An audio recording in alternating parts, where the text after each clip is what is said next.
Good evening, everybody. My name is Jason Rabinovitz. I'd like to welcome you all to our presentation with UCF. A little bit about tonight's format. We're going to start with a short presentation all about UCF, after which my mother, Judy Rabinovitz, will join us again on video and do a question and answer with Elizabeth Costello, who is the Director of Admissions at UCF. At any time, if you have any questions, please feel free to send them in over the GoToMeeting question thing that's on the right-hand side of your screen. Also, I did add one handout, which includes the admissions statistics for all 12 Florida State universities and our summer SAT prep schedule.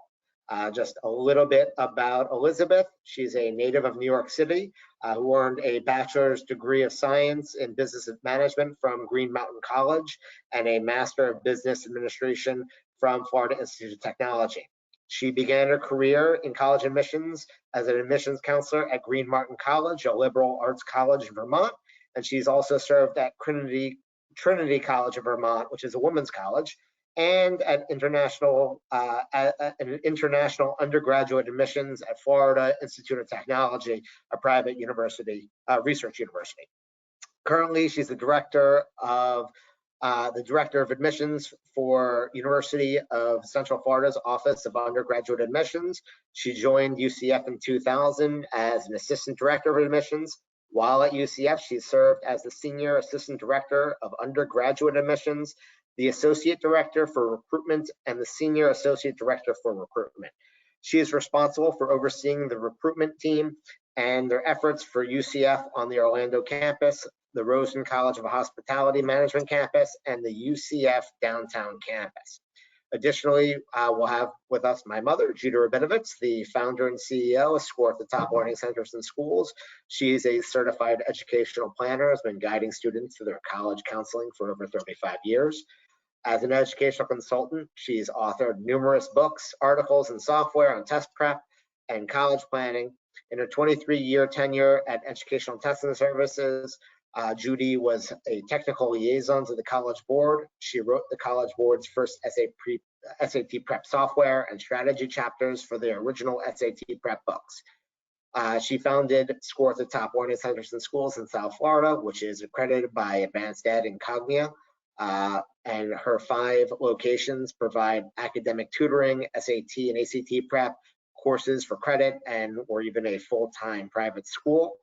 But we focus on intentionally small classrooms. So without further ado, I'm going to turn the presentation over to Elizabeth and let her talk about UCF.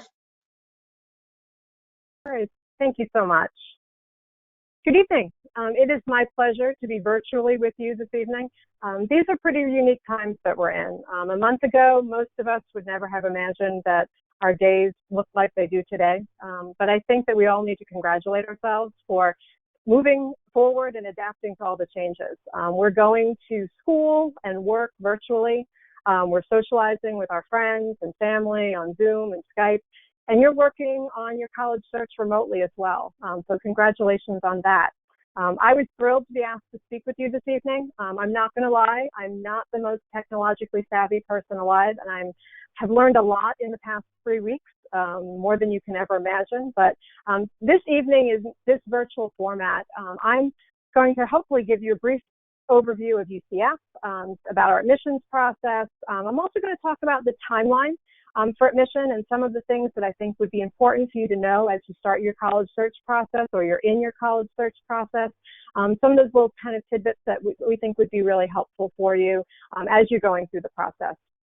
So hopefully you'll leave tonight having a little bit of information, not just about UCF, but about the college admissions process as well. So let's get started with a little bit about UCF first. With more than 650 clubs and organizations, 13 colleges, over 200 degree programs on the undergraduate and the graduate level, one of the top research parks that is adjacent to our campus in the Orlando area, and more than $1 million spent annually on sponsored research projects that undergraduate students can do so they can get that experience before they even graduate and go on to graduate school. It's a really good time to be a UCF Knight. UCF is a public metropolitan research university located in Orlando. We are one of the 12 state universities that make up the state university system of Florida. It's called the SUS. You'll hear that often. That's the abbreviation for the state system. And we are the largest university in Florida. We're one of the larger universities in the nation. Last fall, we had 68,500 students enrolled at the institution. Of that number, 58,000 of them were undergraduate students. So we are really focused on undergraduate education. And that means we're committed to providing students with the support they need, both inside and outside of the classroom, so that when you're coming to the institution, you're coming and getting your education academically, but also all those things that make up a well-rounded student and a well-rounded education outside of the classroom.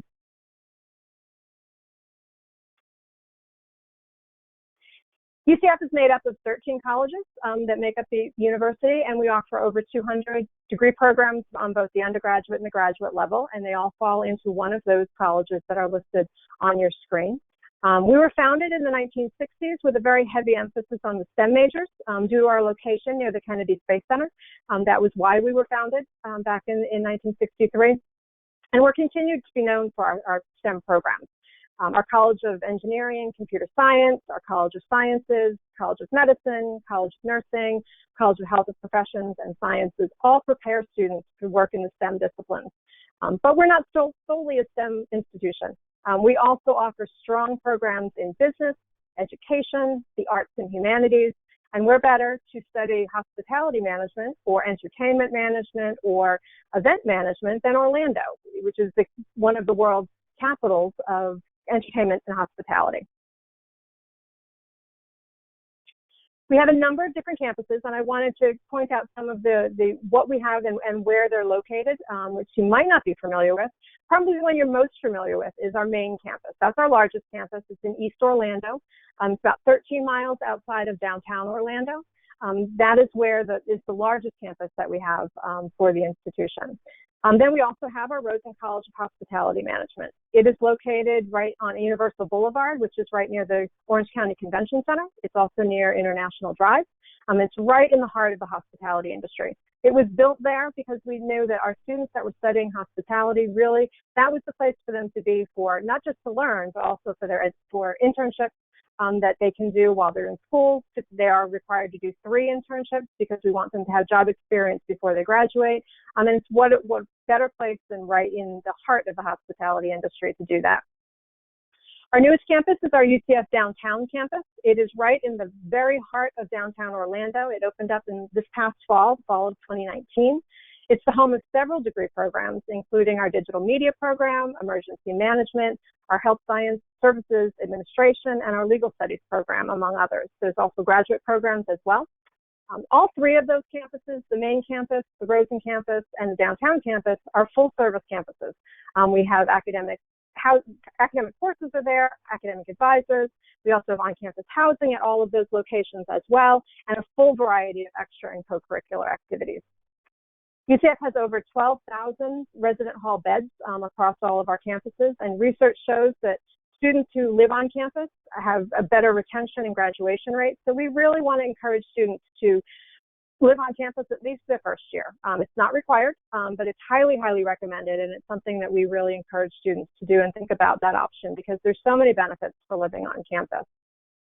Another campus that we do have is our Academic Health Sciences campus, which is located right in the medical city of Lake Nona. It's where our College of Medicine is located, and it's where our medical school students train. That is about 20 minutes from our main campus, and it's down near the airport. If you're familiar with the Orlando area, it's right near the airport. It's also the home of the Nemours Children's Hospital and the Veterans Administration Hospital as well. So it's a true medical city. As I mentioned before, we are committed to your success so that we have a multitude of offices and campus and centers throughout the campus on any of the campuses that we offer, but we want to make sure that you have those places that you can go because we're a big place, and we know that. We know that we're a large institution, but we like to shrink it down as much as possible because we want to make sure that you have the assistance you need when you need it, and make sure that you can be successful in your academic career. So some of the things that I listed on this slide were some of the opportunities for students to be able to have that sort of smaller environment. For example, our Student Academic Resource Center offers workshops, study sessions, tutoring, supplemental instruction, all sorts of things, including peer advising with both peers and then professional staff as well, to make sure that you have the academic support in all of your classes, regardless across the board. There's a math center and a writing center, all those places that we want to make sure that you can go to when you need that help, so that you know that you have folks that you can go to at any point in time. Our Student Accessibility Services Office is also a really, really good resource for students who need a little extra support because of maybe a learning challenge or any other sort of disability. I always encourage students to seek out our Student Accessibility Services if it's something that they feel that they would like to take part in. We always get the question, is that something that I have to do? And it's absolutely not required, but it can only help a student be successful here. So if you do need those accommodations, please make sure to search them out as well. Our academic advising occurs in the individual colleges. That is where you're going to be advised from your very first day at freshman orientation until you graduate. So that's you'll be assigned an advisor who will work with you to make sure that you stay on track. We want you to graduate in 4 years, and that's an important thing to work with an academic advisor to make sure that you can do that as long as you stay on track and make sure that you know the pathway to that degree. But we also do know that students don't always come in with a major in mind, and that is okay. 25% of our students apply and aren't necessarily sure of what they want to go into, and that is absolutely not a problem at all.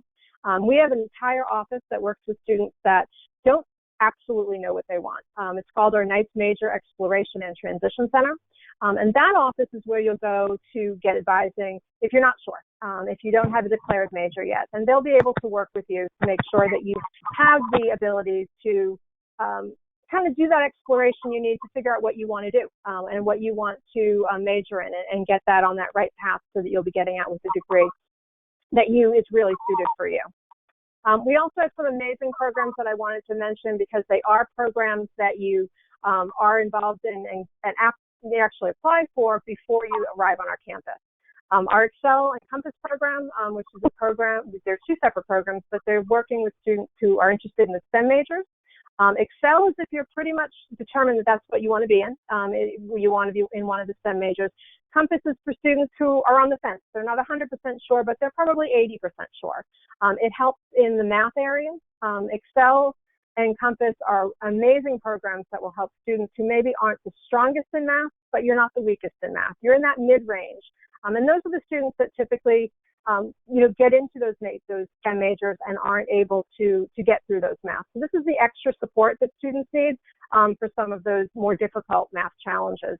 So they're wonderful, wonderful programs, a lot of support. And again, one of those smaller individual programs that you can get involved in kind of shrinks the university down a bit.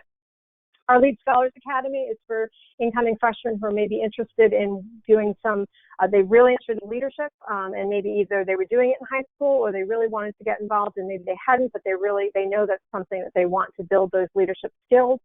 Lead Scholars Academy is a 2-year program for our incoming students, and it's a program where it really builds up those leadership skills for you. All of those programs, like I said, you do apply after you've been admitted to the university as a senior, usually in the spring of your senior year. So it's before you get to us, but it's while you're still in high school. So if you're interested in any of those programs, I would highly recommend you going to our website and looking them up in particular and talking and trying to finding out about the requirements for the programs and if they might meet the needs that you were looking for. And a lot of that's very academic focused, all of those things before, but you might be asking, well, what about outside of the classroom? We have a lot of things going on there as well. As I mentioned before, we have over 650 clubs and organizations that students can become involved in. They range anywhere from academic focus to service focus to just plain fun. Supporting our UCF Nights sports teams is also a big pastime for our students as well. We are NCAA Division I institution. We compete in the American Athletic Conference.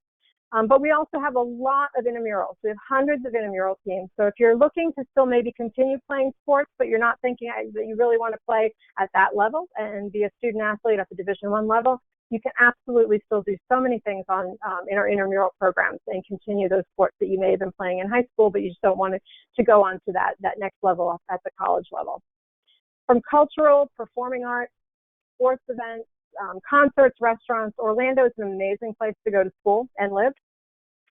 We're about 40 miles, about 40 miles, 40 minutes from the beach. So we're right in Orlando, but we're really close to the coast as well. So a lot of opportunities for students who are looking for outside activities and then also looking for the things that the hospitality industry here in Orlando has. All those things like theme parks and restaurants and concerts and those sorts of things. Also want to mention that things that we really encourage students to do is study abroad. That's something that if you're interested in that, we have opportunities for students to go just about everywhere if they're interested in that study abroad opportunity. And also, we also encourage students to go to our Career Services and Experiential Learning office from the very first day they get here. We want students as freshmen to go to that office because we want to set you up into co-ops and internships and help you build that resume so that when you graduate with your degree, you also have a resume with experience that you can show those employers what you've done for the past 4 years. So it's a great office, and I always encourage students to not wait for their senior year to do that. Do that as an incoming freshman on the college level to get that experience as well. So let's talk a little bit about the application process. This information that's up here kind of, if I leave you with nothing, I think one of the biggest things that I want to mention is applying early is very, very important. We operate on rolling admission, which means that we'll open up our application in August, and you can start applying. We'll make our first admission decisions in September, and then we make decisions throughout the remainder of the year. So we're still making decisions now into the spring. So that's what rolling admissions means. We don't have a specific notification date. We recommend that students apply September to November of the senior year. Fall is important. Students that are applying now, unfortunately, there's very limited spaces available. So we definitely, even though we're rolling and don't have that date specifically November 1st or December 1st, we definitely want students to keep that September to November idea of when to submit their applications. It also helps to apply early because it helps for scholarship opportunities. We do start giving scholarships out in October. Typically, our funding is gone by January. So students that are applying later, even if they're very, very strong, may not get those opportunities for scholarships because that money may be gone at that point. And then also housing options. As I mentioned before, we would really love students to live on campus if possible, but we do have limited housing. We don't guarantee housing, so it's important to make sure that you get that housing application in and you have to be offered admission prior to getting that in. So those are the kind of the advantages of applying early. Those are our deadlines. Those are our drop dead deadlines. I never recommend someone waiting that late, but that's when we close our application. So for summer, it's March 1st. For fall for freshmen, it's May 1st. And for spring for freshmen, it's November 1st. And how to apply. This kind of is the simple piece of it. It's not a complicated process. We offer 2 applications for incoming freshmen. We have our UCF online application, which you can get on our website. And then we also are a member of the common application. So you can submit the common application as well. Either one is fine. I'm always asked, do we have a preference? We do not. We recommend that you just do whichever one is more comfortable for you, and that is perfectly okay. We don't look at one over the other. But please do not submit both. We do always every year see students who submit both thinking they have to do that, and you do not. You choose one. There's a $30 application fee that you submit with that. Then we also are looking at your high school transcript. We recalculate your high school GPA. We're looking at the academic core courses only, so the GPA we look at will be slightly different than the one that's on your transcript at this point. That's the one that's typically showing every course that you've taken, so we're just going to be looking at the academic core. We also look at SAT and ACT scores that you submit. We get those officially from the College Board or ACT when you request them to be sent to us. And I mentioned the essay because it is not required, but it is highly recommended. And I think that if something is highly recommended, you should probably think that they probably want to see that. And I would submit that. The vast majority, probably well over 90% of our incoming freshmen that are offered admission have submitted the essay. So it's not required. If you don't submit it, it won't be, we won't not review your application, but it is something that we definitely would like to see because we want to get to know a little bit more about you, and that's what the essay is all about. This was our class profile for last year. I don't want the numbers to scare you or to, to think one way or the other about the institution. They're just averages. Our mid-ranges is probably what I recommend most people look at. Mid-ranges is the mid 50% of those areas, the GPA, the SAT, and the ACT. That means that the mid 50% fall in that range. So 25% fall above the 4.42, 25% fall below the 3.94.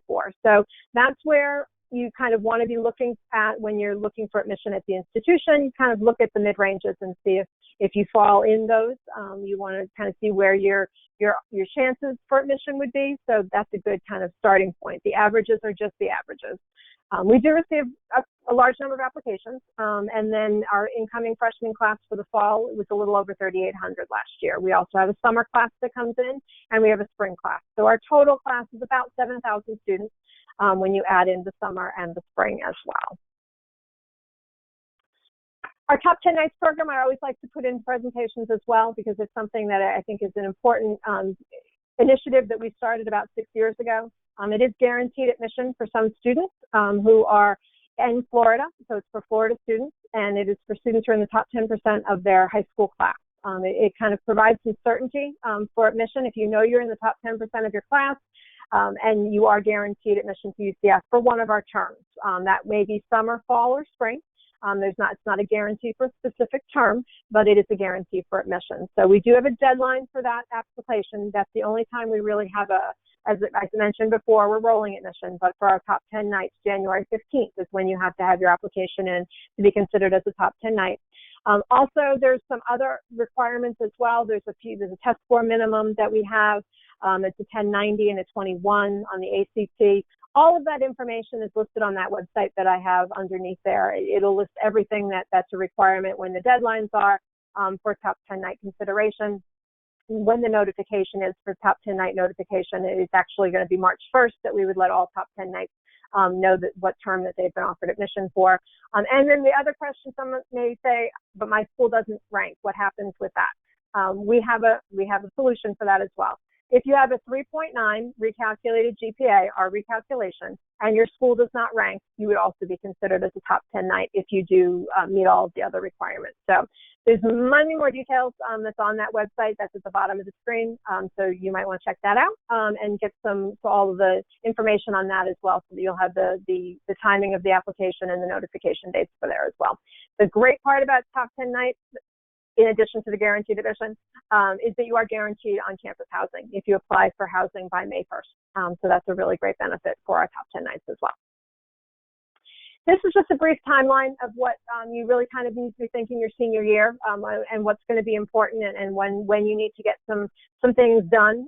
September to December, taking the SAT and ACT if you haven't already, submitting your applications and your application fees, looking into merit scholarships is also important, filing the FAFSA, also another important piece of the puzzle because colleges is an expensive proposition, and you want to make sure that you have that FAFSA done as early as you can, which is starting October 1st of your senior year.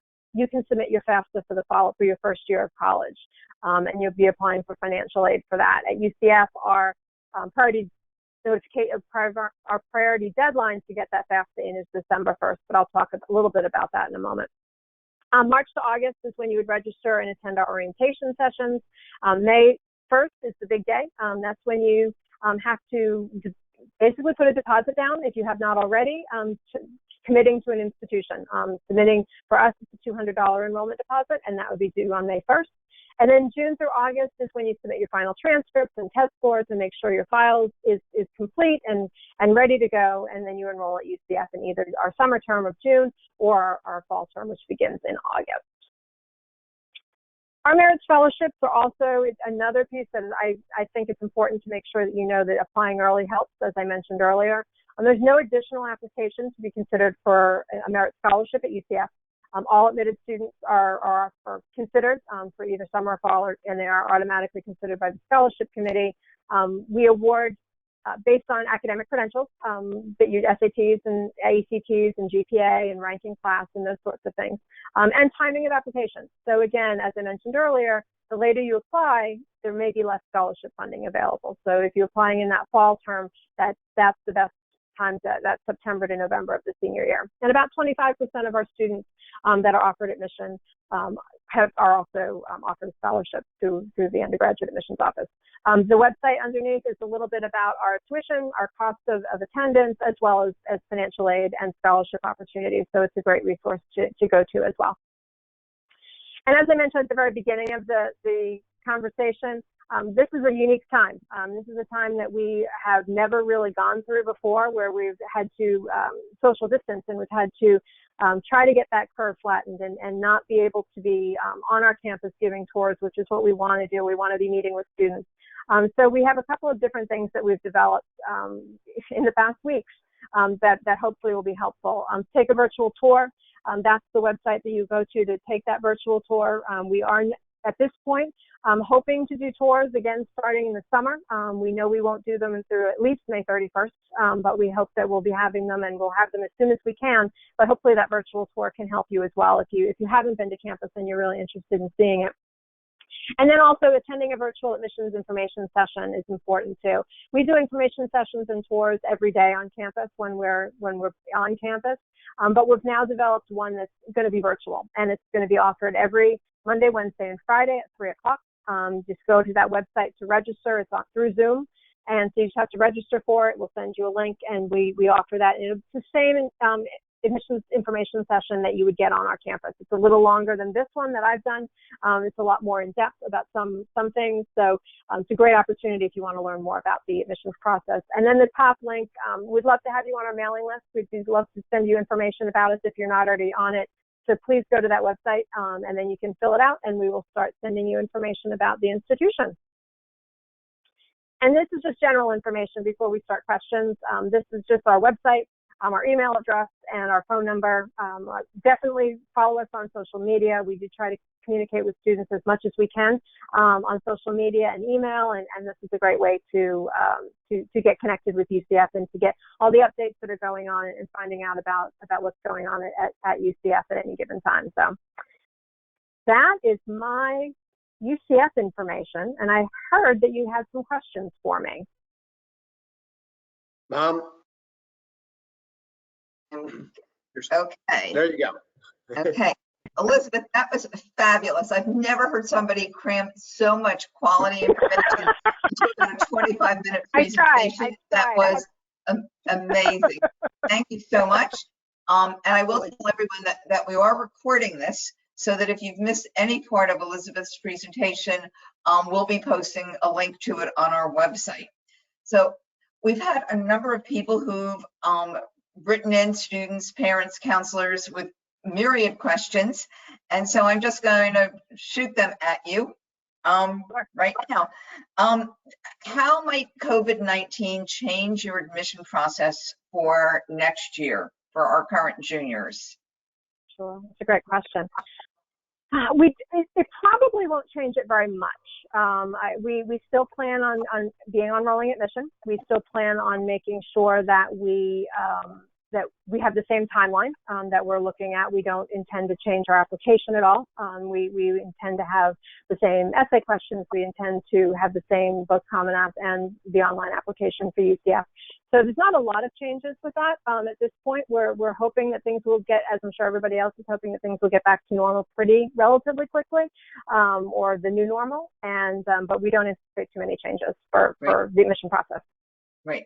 Do you think that there may be a move for UCF or even the SUS, the entire state university system, to go test optional? Good question too. At this point, it is not. And to explain a little bit about it, it's not an individual institution decision. It's not a UCF decision, or it's not a UF decision or anything like that. We are a system. We are mandated and we're ruled by the Florida Board of Governors, which is oversees all of us, and they have regulations, and it's in regulation that all of the 12 state universities do for freshman admission have to consider SATs and ACTs. Right now, I don't anticipate that changing, but there's a lot of things that change, and things have changed rapidly in the past month and a half. So, but right now, I don't anticipate that we would still be requiring the SAT or the ACT next year. Okay, because I think it was sort of a big surprise to everyone when the whole University of California system went test optional. Yeah. That was very unexpected. Do you think that there might be any chance that Bright Futures would go test optional? And that is the other piece of it as well. So even if admissions was, even if the state universities did, they would also have to be changed, or it would be difficult if we both weren't. So that's something, we are separate. That's part of the Department of Education, and Bright Futures is separate from that. So that would be another consideration, because right now, obviously, there is a test requirement for them. I have not heard of any changes with them either. So. Okay, great. If UCF were to go test optional, do you think there would be any advantage to a student who already has a high SAT or ACT score actually submitting that score? I think that it definitely would be something I would encourage them to do. The SAT and the ACT definitely has, it can be an indicator. It's a very good indicator for a number of things. And if a student has a strong test score, absolutely, if the school accepts it. I mean, there are schools that will not. I mean, there's a number of different options for testing, and there's test optional, there's test flexible. So there's sometimes they will not accept them. So it's going to be up to the individual institution what they would do. But if a school was test optional and they accepted them, and the student had a strong test score, I would think that would be something they would want as part of their portfolio to be evaluated by the admissions committee. Sure. And test optional is not the same as test blind, which means if they submit, they don't look at all. And there are very few schools out there that aren't test blind. I have a question about yield. Yield is a number that not everyone in the audience may be familiar with. It's the percentage of accepted students who say yes back to UCF. So just as students wait with bated breath for an admission decision from UCF, I would imagine that admission counselors also wait with bated breath to make sure that they are filling their class appropriately. So yield, the percentage of accepted students who say yes back to UCF. Do you envision that number may go up this year because more students may want to stay close to home? And you're in such a unique location in Florida that you are close to kids who may be in North Florida, South Florida, East, West Florida. Just wondering what you're thinking in terms of yield. Sure. I wish I had a crystal ball. That would make my life much easier. We don't know. This year is very different. I mean, we know our yields from year to year, and it's something that we know that institutions admit more students than they than they have space for, because they know that students rightfully should be applying to a number of schools. So if you're applying to 5 schools, you're only going to wind up attending one of them, even if you're admitted to the others. So we admit more students, and so we know that percentage because we have our enrollment goals that we need to meet. This year, I don't know. With COVID-19, I think that there's so much uncertainty that is out there with what things will look like tomorrow, never mind in the fall. So I think that it's really it's made life for the admissions folks very interesting on that route, because we're not sure. I think that students from Florida may be reconsidering some of their options and maybe wanting to stay closer to home. We have seen in the past few weeks both. We've seen students who had been offered admission, and they have they've decided that they want to stay closer to home. Maybe they're living in a different area and they're going to stay closer to home, so that they've told us that they said yes, but now they're saying no. But then we've also had students who are submitting their applications saying, I was going to go out of state, and now I really want to stay in Florida, and I'd like to apply because I know you're enrolling admission and you're able to be considered for admission for the upcoming year because I don't want to go as far away. So I think it's a little bit of both. It depends on where the student is, and I think that it's going to be a challenge to see if how big or how small our classes all are across the country.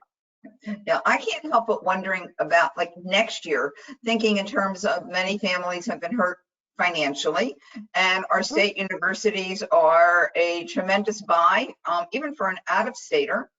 And with the desire to be perhaps closer to family, if admission at UCF as well as the other 11 state universities might even be more competitive next year based on the sheer volume of additional, many more kids applying, you know, that you might see a spike next year in admissions.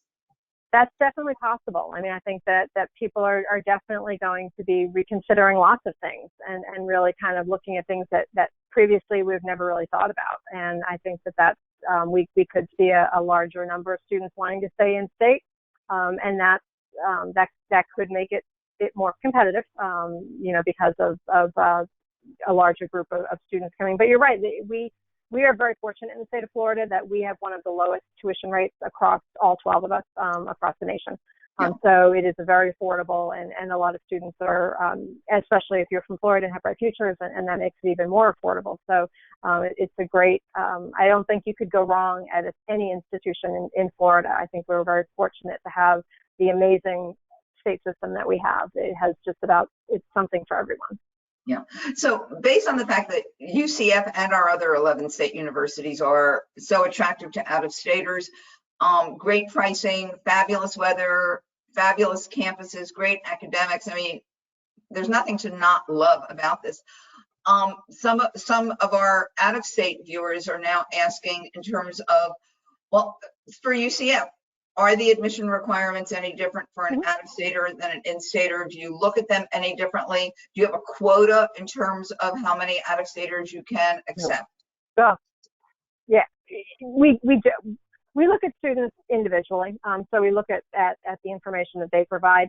The state system, all 12 of us put together, we can't have more than 10% of our population. If you add all of our populations together, we can't have more than 10% being out of state, because we are here to serve the people of Florida. So 90% of our students have to be from the state of Florida.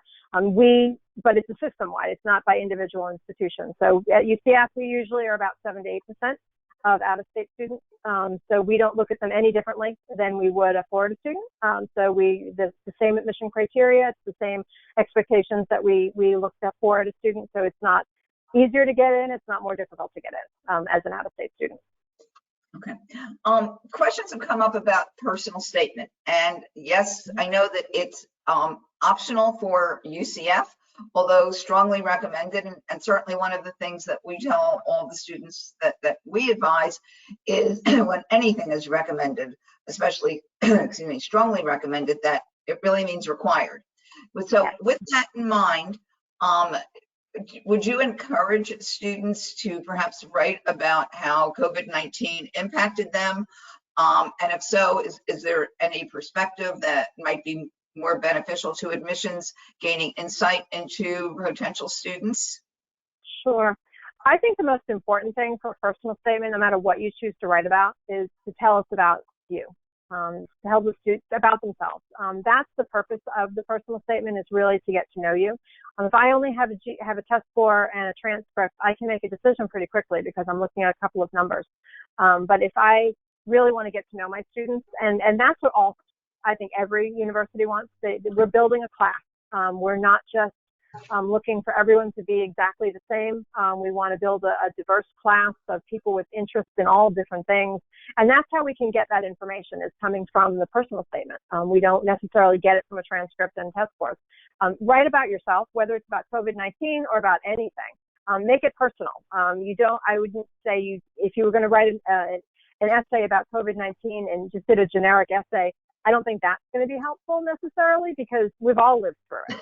So we know what it's like, unfortunately. But if it's something that tells us about you as a person, as a student, that's going to be what's helpful, to make it not a generic, kind of conversation about what COVID-19 was, but maybe how it really impacted you as a person and made you who you are, or changed something, or whatever the case may be. But making it personal is important. Thank you. And I understand that the plans for summer enrollment, especially for the first time in college students, is that you'll be going completely virtual for the summer. And I'm wondering if any start dates have changed for summer A, summer B, it, just how that might, impact students who are planning to attend UCF starting this summer. Sure. All of our freshmen that come in the summer start in our summer B term. So we have 4 summer terms, A, B, C, and D. A, C, and D all start in May, but that's for students who have already been at the university. So new students are coming in summer B. We have not changed our date of start, so it'll be June 22nd, which is a Monday, and would have been normally anyway. But it is going to be remote. It will be a virtual online experience. We've changed our orientations for both summer and fall to be remote and virtual, and we're excited about those and being able to provide the information that we would have done on campus remotely and virtually. It's not the most optimal, but we're making it work and making sure that students have the support they need through that orientation session. But the classes will start at the same time they would have if they had been on campus. It'll still be a 6-week term. There'll be no changes to that. And at this point, that the decisions for summer at that point have been completed. And what have university officials been talking about so far in terms of fall? I mean, yes, we all hope that universities will open as normal in the fall, but wondering if there are contingency plans, either if UCF has to go virtual in the fall, or if you can reopen, but there may be some social distancing regulations in place in terms of residential, dining, classroom sizes. Yeah, I mean, that's the $100,000 question. I mean, we're making those sorts of contingency plans not knowing. I mean, as everyone knows, that everything's been so up in the air. I mean, daily. So, but we're making contingency plans in case for basically anything that has to happen. We hope with every part of our being that we get to go back in the fall and that everything is back to semi-normal, and that students are back on campus and taking classes there and living there and all the things that the on-campus experience provides. But we can't guarantee that. And we don't know, like I mentioned before, we don't have that crystal ball. So we're making the plans that we have to make and making sure that we are able to serve our students regardless of what happens. And we will communicate those decisions as soon as they can be made. But for now, we're all keeping our fingers crossed for fall being back on campus. It'll be nice to see our Knights back there. Fingers crossed. Exactly. Has your financial aid office been receiving any requests from students whose families have already been very adversely affected by the pandemic? Yeah. I mean, the unemployment that has been created by this situation is, it's mind-blowing, and it's astronomical. And a lot of people's situations have changed pretty dramatically since they submitted their FAFSA 6 or 8 months ago. So they have been receiving a lot of requests. If students are coming to UCF in the summer or the fall and do have some situations like that, I would definitely encourage you to contact our Student Financial Assistance Office. Their website is FinAid, FINAID, at ucf.edu. As you know, we're all working remotely, so they are working remotely as well, but they're able to answer emails. They have some phone opportunities too, so it's just reach out to them and let them know there's a process for students who have had some changes to what their situation financially may have looked like a month ago. Yeah. I have to say, one of the best things about working remotely that I've heard from my students is that your team has been, wonderfully responsive to students, easy to get someone by email, even by phone, and to really have a more personalized experience right now through admissions. So at least there's one good thing that's coming out of this isolation. I know, it's amazing. If we think back on 4 or 5 weeks ago, the idea that we were all working out of our home would have, no one would have believed we could have done it. And we were able to transition. And there's been some bumps in the road with everything, but we're making it work. And we want to be as responsive to students as we possibly can. And we appreciate their patience. But thank you for that compliment. I'm going to pass that on to my team. No, it's fabulous. I mean, the largest state university in Florida, and the second or third largest state university in the country. So, fabulous. I know that May 1st is the traditional deposit deadline date for students to commit to attendance for the following school year. Are you altering that date at all? We are not. Our May 1st will be our deadline to submit that, but we will be taking students on a case-by-case basis after that. So if they're not able to submit their deposit or they're waiting a little bit longer, they definitely should reach out to us to let us know that. We don't like surprises, so definitely if you have questions or need a little extra time, let us know because we definitely want to be able to work with students. We understand,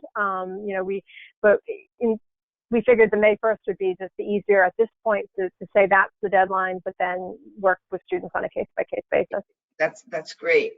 And I'm wondering how the university policy might be affected, if at all, based on the fact that AP and IB scores, well, AP tests being shorter versions online and IB getting evaluated not based on test score, but based on, performance, through the school year, whether the scores from the 2020 season will be treated the same way as they had been in the past in terms of either advanced standing or credit.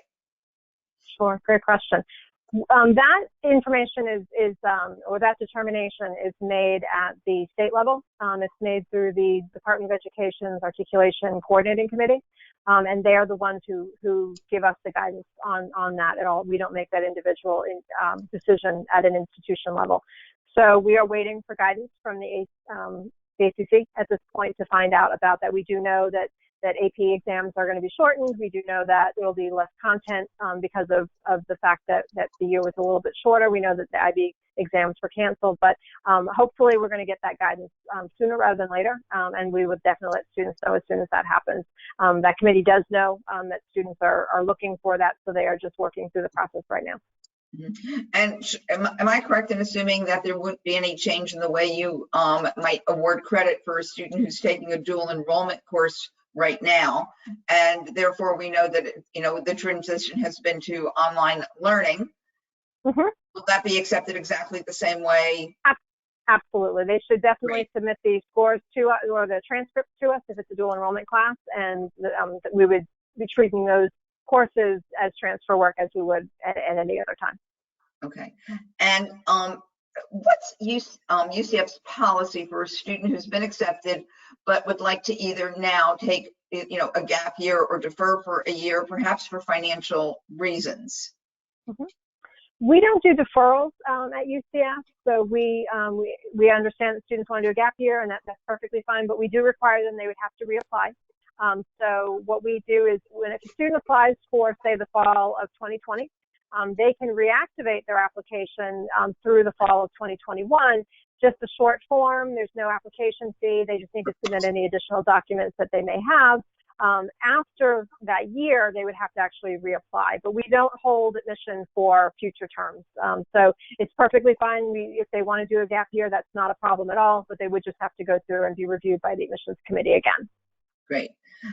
And I know I had a personal question, but something came up from one of our viewers who wanted to know about opportunities for students in pre-med. But I'd like to sort of link that into also perhaps you're telling everyone about the Burnett Medical Scholars Program, which I think is an amazing opportunity. It is. It really is. We started our College of Medicine back in 2007, so it's a relatively young College of Medicine. And we are, about 5 or 6 years ago, we started, our Burnett Honors College started a partnership with them, the Burnett Medical Scholars. And that program is what students apply as incoming freshmen. It's another one of those things you apply before you get to our campus. You apply as an incoming freshman, and it's for students who are pretty certain that they want to go to medical school, extremely academically talented. And what it basically is that if you're admitted into this program, a seat is held for you for 4 years down the road when you graduate with your bachelor's degree at our UCF College of Medicine. It is a competitive program, so it's not a program where they, if you meet the minimum requirement, you are in the program, but it's not just if you're in, then you're done. You have to meet benchmarks every single year to progress. So there's not a guarantee at the very beginning that it still will be, that you'll be in the College of Medicine when you graduate. Most of the students, or many of the students, do end up that way, but there's a number of benchmarks academically that students have to complete. It is a competitive part. It's academically challenging. So the minimum score is a 1500 on the SAT, the 34 on the ACT. Their GPA is typically about a 4.0. But the students who apply for it and meet those minimums are entered into the program, into the medical scholars program, and then just have to meet the benchmarks each year and then go on to medical school. And for students who don't apply to the Burnett Medical Scholars Program, but who just come in UCF as a pre-med student, can you talk a little bit about maybe the pre-med advising, whether there's a pre-med committee, research opportunities? Yep, that is something that you can be you can go to medical school and major in anything, and that's something I know students will always ask me, what should I major in? And you can major in anything. You probably should major in one of the sciences, because that's what you're going to need a lot of that coursework to get into medical school. But you can major in anything. But at UCF, you have a major. If you want to be pre-med, you would also have an advisor in our pre-professional program. And that pre-professional program is, they would be able to work with you throughout your 4 years to make sure you're on track to take the exams you need to go to medical school or veterinary school or dental school or any of those pre-professional programs. So you'd be part of the college that you're in, maybe the College of Sciences or the College of Medicine, if you were looking at a biomedical sciences degree, but then you would also have an advisor who would work with you in the pre-professional area as well. So that keeps you on track to make sure that you have all of that information that you need for your applications to medical school, because 4 years goes pretty quickly. And we don't want students to come in their senior year and say, well, I want to go to medical school. That preparation needs to really start in that freshman year, making sure you have the grades, making sure you're on track with the coursework, so that you can go on to medical school when you graduate. Do you offer a post-baccalaureate program for students who might decide, as seniors, that they'd like to go to med school and, haven't yet taken Chem or Orgo or something like that? We do. Yep, we do. They would apply through the graduate school.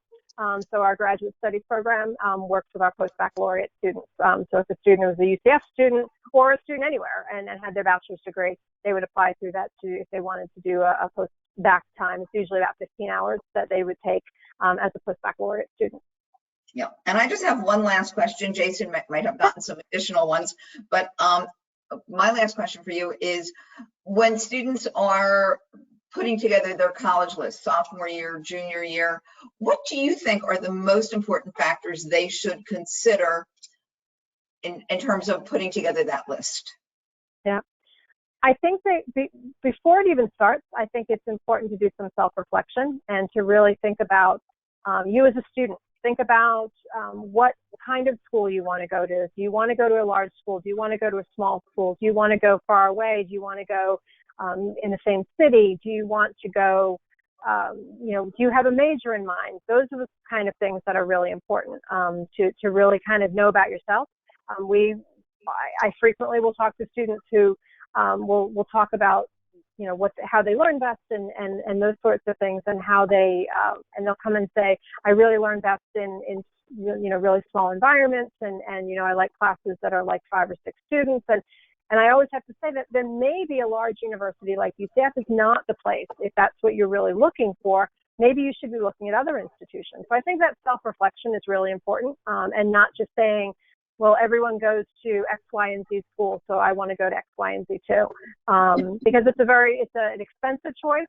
It's the biggest choice selection that you'll probably make up to that point in your life, is where you're going to be going to college. And you want to make the right choice for you, because your brother or your best friend or your girlfriend or your cousin likes the school doesn't mean it's the right place for you. So really kind of looking at yourself is important. And then doing a lot of research, doing the kind of things that you're doing tonight is sitting and listening to a conversation about schools and learning a little bit about it, because that's the kind of information that is going to be helpful when you're making that decision if you're a junior, a year from now.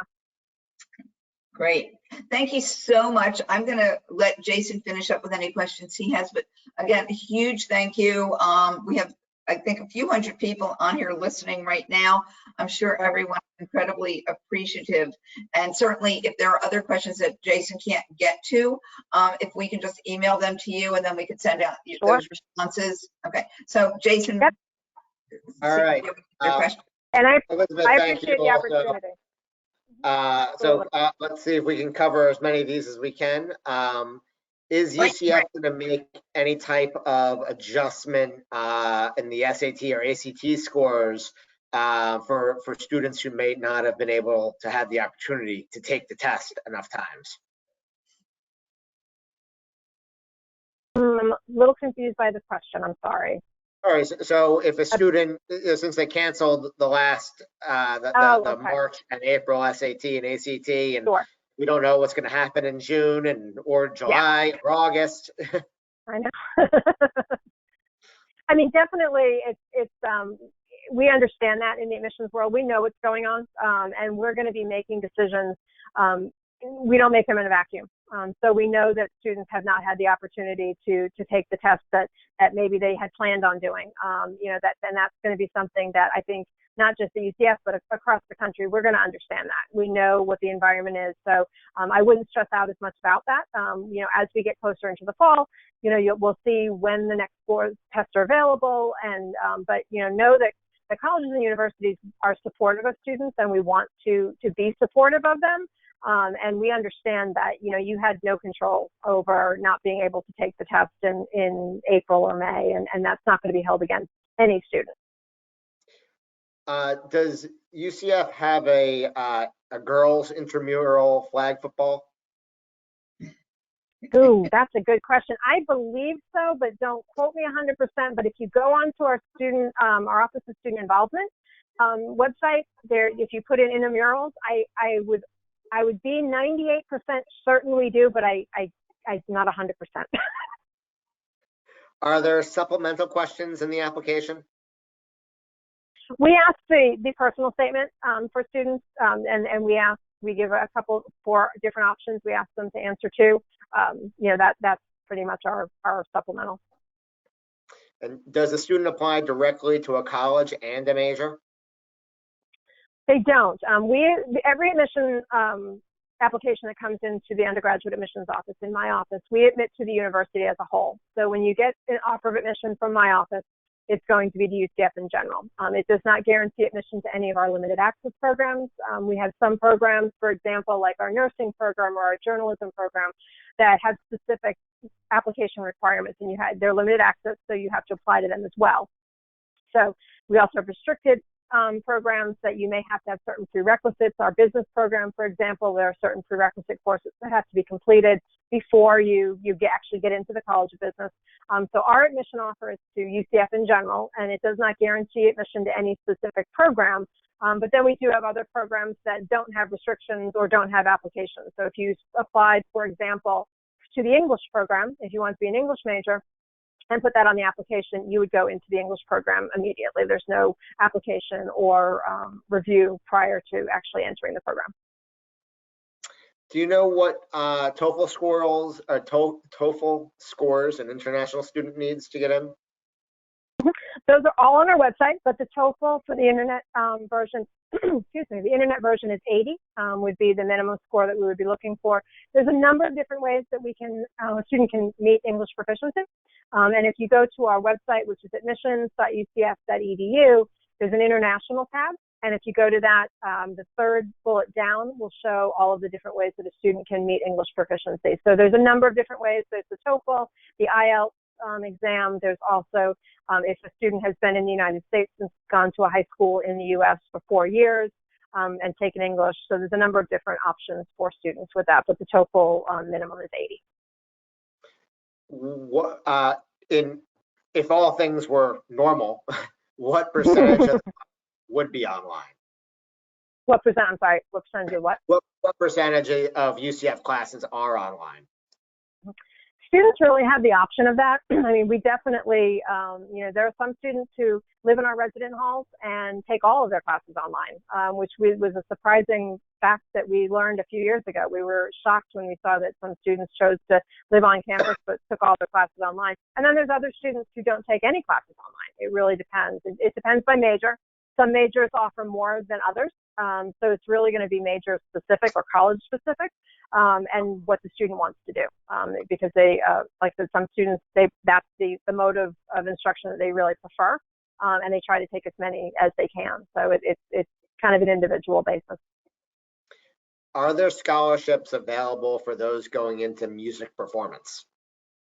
There are. Any of the performing arts areas, so music or theater, musical theater, any of those, there are scholarships available. That is what's called, as I mentioned before, there's the limited and there's the restricted access. Those particular programs are limited access. So they have you apply for admission to the university, you're offered admission to the university, and then you have to actually go through tryouts to get into those, or auditions, depending on the area. And they held them usually in the spring of your senior year while you're in high school. So you've been offered admission, and then in the spring you would go in to do the tryouts or the auditions at that point. And then they do offer scholarships to students that based on their talent. For applicants on the waiting list now for the 2020-2021 school year, yeah. Does the first round of waitlist decisions come out tomorrow? April 15th is when we said some initial decisions were going to go out. We look at our wait list periodically and basically almost daily for students that are on the wait list. That is the first day that we told students we would have some decisions out. Our last day will be May 31st. So we don't anticipate those dates changing. So we will be still making decisions off of the wait list.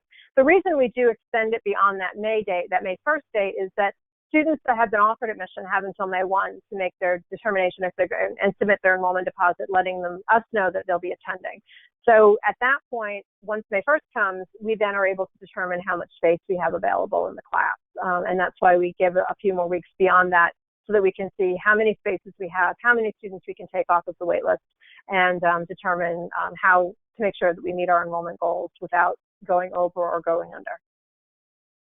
If a student's been accepted for admission in the summer, do they have to take online classes, or can they transfer to the fall? For this particular summer? Yes. For this particular summer, it's going to all be online. In every other year before this, students could take online classes if they could find one that they could take.